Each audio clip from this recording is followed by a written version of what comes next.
Today on the TMZ Podcast. Hello and welcome to the TMZ Podcast. I'm Charlie Cotton and today I'm joined by Fabian Garcia. What's up, dude? What's up, man? Happy to be back. I'm glad you're here because the first story we're going to talk about certainly pertains to you. In fact, it's a story you wrote. I did. I wrote this story this morning. We're going to talk about Prince Harry, and because he's come under 8 hours of cross-examination, which has been quite elucidating. Is that the right word? Elucidating? I don't know what that means, but Shed light on. Yes, illuminating. Perhaps. Illuminating. There we go. It's been very illuminating. We're going to talk about Nicki Minaj and the case of the damaged jewelry? Oh my gosh. Question mark. Yes. And we're also going to talk about Jeremy Bieber. Justin Bieber's father. Yeah, he said some pretty controversial stuff on the heels of it being Pride Month. Anti-LGBT. It's quite anti-LGBT. Yes. But into the story you wrote, and I know that you're very enthusiastic about this. I am. Prince Harry has just come under 8 hours of cross-examination. This is in the phone hacking case where apparently tabloids, hacked into his voicemails and heard his messages and so had all this inside information and then published these articles. And he's mad about it now. It's been, 15 more years in the making. Yes. And now he's under cross-examination. Tell us what happened. So this is day 2 of his tabloid privacy case against the Daily Mirror, which is just one publication, one tabloid that he's suing. It's the first case being heard. So yesterday, you'll recall, he was on the stand he read this long witness statement, 55 pages, and it sounds like most of the testimony was just that. And there was a little bit of cross-examination yesterday. Today was all cross-examination. And crazy to see a royal go under 8 hours of cross-examination. Absolutely. And from what I could gather from the coverage over in the UK is that a lot of his claims were being under the microscope and grilled. So basically, a lot of his evidence, he doesn't have much evidence. He doesn't have a smoking gun in this case. He doesn't have data because he's claiming, phone hacking, this and that. You got into my voicemails. And the attorney was like, well, where's the evidence of that? Where's your data? He doesn't have anything. He just basically speculates based on the fact that there was information published which he thinks couldn't have come from anywhere else besides his voicemail. That's exactly correct. So they actually went one by one, article by article, because there's 33 articles in question here, right? And they went one by one, and a lot of these articles pertained to his relationship with this woman, Chelsea, and there was ups and downs and fights they had and breakups they had, etc. And the Mirror was publishing stories about that, citing anonymous sources. And what the attorney basically questioned for Harry was look, a lot of these stories were out in People magazine. They were out in American tabloids at the time. And we just kind of piggybacked on those and either reported the same thing or did a little spin of our own. And what Harry says is that there's no way the Daily Mirror could have gotten this information without hacking my phone because I never spoke about my relationship to palace officials. So basically what he's saying is the anonymous sources, they're not real. That's what Harry's claiming. Right. The attorney is saying, no, that's how this business works. Gossip sites and tabloids, they're constantly getting information from people in the know. Whether or not you're aware of it or not, that's a different story. So it sounds so naive of Prince Harry. You know what I mean? Basically, we write stories here all the time, citing anonymous sources. But basically what Prince Harry is saying, supposedly is that he didn't tell anyone this information. Yes. What he's saying is I didn't tell an official. He didn't go to the comms person. He didn't go to the palace PR person and spill his guts about his relationship. So that's what he's saying. He's but maybe this Chelsea lady did. Exactly. Or someone else who kind of... one of Chelsea's friends, maybe. Absolutely. That's what the attorney for the Daily... I hope her name's Chelsea, by the way. It is Chelsea. I know that for a fact. So that's what the attorney for the Daily Mirror is suggesting, that maybe a friend of yours or a friend of Chelsea's or somebody who is on the peripheral, just on the outside, who might have been privy to this information, leaked it to the press. Maybe is that a possibility that you ever considered? And Prince Harry sounds like no, that's not a possibility. You guys hacked it. So he's doubling down, but he doesn't have any evidence to back his belief. He just has conviction. And he brought this case, right? He brought this case. So he needs a smoking gun, or he needs some. Is it evidence beyond reasonable doubt over there in England? I don't know how the UK court system works. In America, you would absolutely need evidence. You would need, especially if a jury was listening to all this. If all his evidence or whatever boils down to just his testimony and his firm belief that he's like, I just know it. I just know they hacked my phone. If that's all this boils down to, he's losing this case. At least that's what I would suspect. But I don't know how the London courts work. It's just one judge listening to the case, and he's going to decide it. So I mean, you're an Australian. You're kind of like, aren't you familiar with like UK law stuff or? No, I'm not really familiar about anything. Man. Okay. But yeah, I think that this is trouble for Harry. Like I assumed that he would have like, you know how in court cases they have like the phone was over there at this GPS. Right. Absolutely. I have assumed they had like phone records that sort of like pointed to the Daily Mirror, you know. And this hacking is just guessing the codes, basically, of your voicemails so that they can hack into his voicemail and hear the info. But if there's no sort of like witness saying, yeah, you know, I was at Daily Mirror at the time, and you know, that's what we did. I mean, as far as day 2 goes, I haven't seen any of that. The other thing that's interesting is that Harry came out swinging yesterday. He sounded so strong on the stand, compelling on the stand, reading from his like 55-page statement. And yet, when you actually get down to the nitty gritty of the articles he's suing over, it's 33 of them. A lot of the stories are just about like gossipy things that are like that people are talking about, or that how his dad wasn't really his dad. Exactly. Sort of stuff. So it's like, so there's nothing truly private that he's citing. That he's saying, oh, only me and my ex-girlfriend or whatever, only that information only existed on a voicemail. He's not saying that. You know what I mean? It sounds like a friend of his who might have been privy to it, or a friend of her, or anybody could have just like spilled to the Daily Mirror, and that's what he's suing over. It's crazy. It's like somebody suing us over a gossipy piece we might write here and saying, "Oh my God, you hacked my phone." It's like, no, we just talked to so and so, or we just talked to so or whatever. You know what I mean? It's like so. He's got sour grapes about the whole experience, obviously. Yes. Hey, before we leave the story alone, can you please do your impression of Prince Harry on the stand in a British accent now? Oh boy. Okay. Yeah. Counselor, I just know in my heart of hearts, you hacked my phone.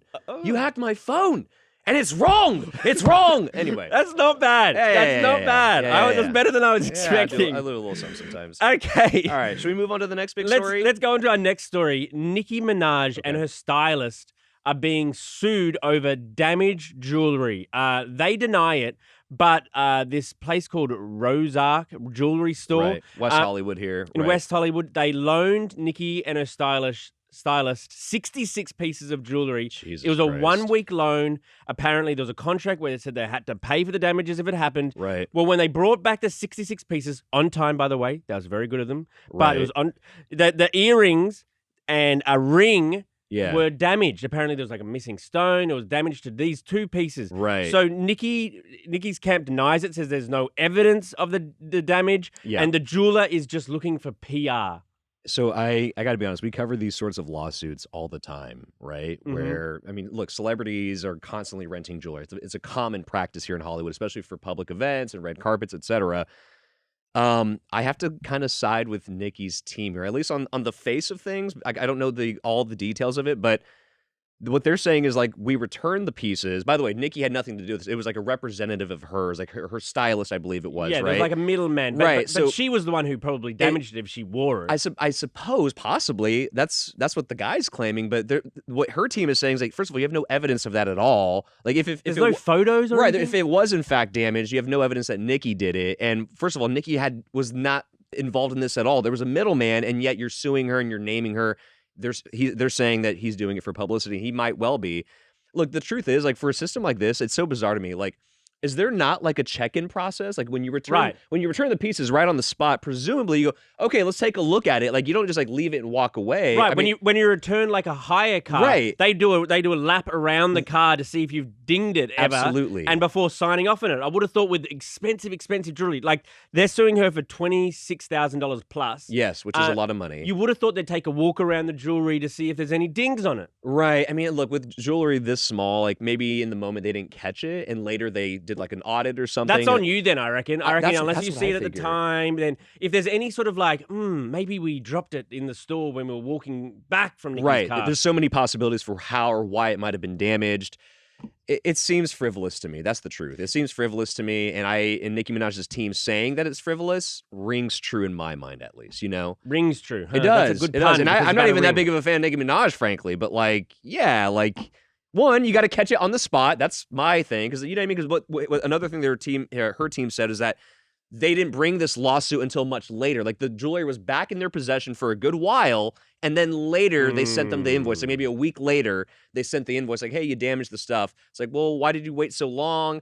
How do I know you're not setting me up? You know what I mean? Like there's so many things. It's just This seems like it's nonsense. Is this a celebrity version of, how some people like buy clothes for a night out, Yeah. and then they return them the next day? Yes. What happens on that night out? Like if you spill a drink on it, it's kind of like that. Is it like that, or is it not like that? I'm not sure. Not that one's a little more obvious. Like damage to that, you could see. Damage to this, it's minute. It's minute. I thought there was like a stone missing, or there was a stone missing, which I guess you could sort of miss at the outset, right? If you're like inspecting it, maybe that's like a sleeve missing on a t-shirt. Yeah, but a stone. I mean, a stone for these types of like these jewelry pieces are presumably very small, right? Maybe there's lots of stones. Yeah, this is just one. That's what I suspect. This whole episode comes down to evidence today, doesn't it? It Is there the does. evidence? Show us the evidence. And in so far, as at least in my mind, so far lacking evidence as far as the claiming parties. Not guilty. Not guilty. That's what I would say. Yeah, if I was on a jury here. Okay, to our last story. Yeah, this is a big one. Jeremy Bieber, aka Justin Bieber's dad. Yes. He's also dad of a few other kids. He's got kids by 3 different women. He celebrated the start of Pride Month by posting something kind of anti-LGBT. Yeah. He said, don't forget to thank a straight person this month for your existence, and that was written over a giant like rainbow, like supposedly like one of these affirmations, Yeah. And so obviously Justin Bieber, just his fans are not happy with this. No, so people are flooding Jeremy Bieber's comments, kind of trolling him, saying, don't forget to thank Justin Bieber for paying your bills and blah, blah, blah, blah. And you get to ride the wave of his fame and fortune. I don't know if people are flooding Justin Bieber's comments just yet or demanding Justin speak on this. As far as I can tell, he hasn't spoken on this. First of all, before we even start like demanding Justin apologize on behalf of his dad, let's just for a second, like Jeremy's his own person, obviously. He speaks for himself. He doesn't speak for Justin Bieber. Also, wasn't he kind of like absentee in Justin's life? Justin was raised by his mother, right? That's kind of the whole lore of Justin Bieber, right? So like he's not that close with his dad as far as I know, like, especially growing up. So here's my thing. So first of all, I didn't understand like the meme or the message at first. I was like, wait, what? Is this like some kind of like thank a straight person for your existence? I didn't know what they meant, but now I know what he's saying. He's saying thank your like mom and dad for having sex and having you, essentially. Is that what he's kind of getting at? I mean, it's like, I think it's a slap in the face to sort of Pride Month. Yeah, where it sort is. of like people are celebrating, being all types of sexualities and, Right. and genders and that sort of stuff. Right. And so he's basically then saying, no, it's because of us straight people that you guys even exist. So right. It's problematic, obviously. It's in poor taste. I don't know why he did this. Justin Bieber obviously wouldn't. He'd be calling up his dad and saying, man, put down the keyboard, get rid of the memes, bro. I don't need this in my life right now. 100%. So first of all, I mean, the reason he posted this presumably is because maybe he believes it, right? And like maybe he's a conservative guy or like a Christian guy or whatever. It's very interesting. So Justin Bieber himself is very Christian, right? And it just kind of goes without saying that if you're like very Christian, you sort of like inherently have anti-LGBT views, right? Now, as far as how you go about expressing that, Chris Pratt's a good example of this, right? Like he's a mainstream A-list actor, very well known to be a Christian, somewhat conservative guy with conservative views. But in terms of how he goes about expressing those views, he often like kind of walks the line and the trapeze, if you will, right? I think I think what Jeremy's doing here is basically just trolling. It amounts to trolling. It's not even like, obviously we know where his beliefs stand right now because of this trolling, but it's not like he was trying to sort of make some sort of intelligent or nuanced He's point just or anything. Poke. Right. And sort of like, right now there are heightened tensions in America Yeah. because of Pride Month, and also because there's all of this stuff about school curriculum. Should they be, using these books in their school, or should they not? Did you see what happened at Glendale yesterday? So there was a massive fight. That was insane. A brawl at It Glendale. was people out there that were like fighting LGBT, this and that, protesters. I guess there was something going on with the school board, voting on whether to incorporate something into the curriculum, I guess. It's the same sort of debate that, they were having over in Florida with the supposed don't say gay sort of bill or whatever, about how, taking books out of curriculum. And so basically there are heightened tensions right now. There where there's some politicians who are openly anti-LGBT. Sure. And I think that gives license to people like Jeremy Bieber to sort of, okay, we can say whatever we want.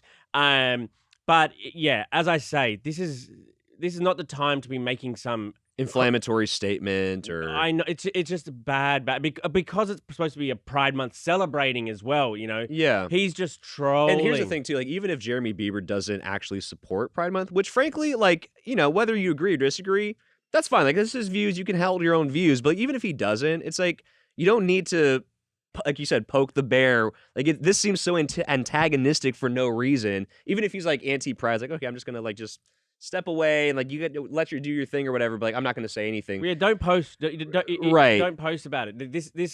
I think Justin Bieber would be picking up the phone to his dad. I'm sure he will be pretty soon. And because, just saying, even if you hold these views, right? Which keep it to yourself, kind of thing, right? Keep it to yourself.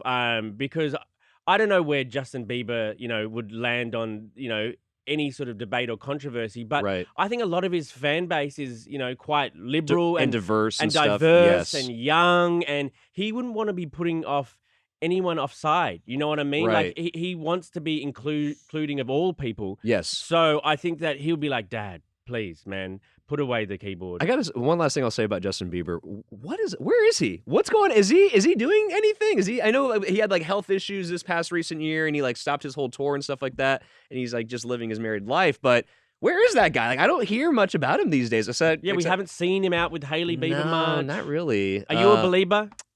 No. I mean, I think Justin Bieber's talented. Obviously, I'm not a fan of. I wouldn't go to his concert. Or I wouldn't. What's your favorite Bieber song?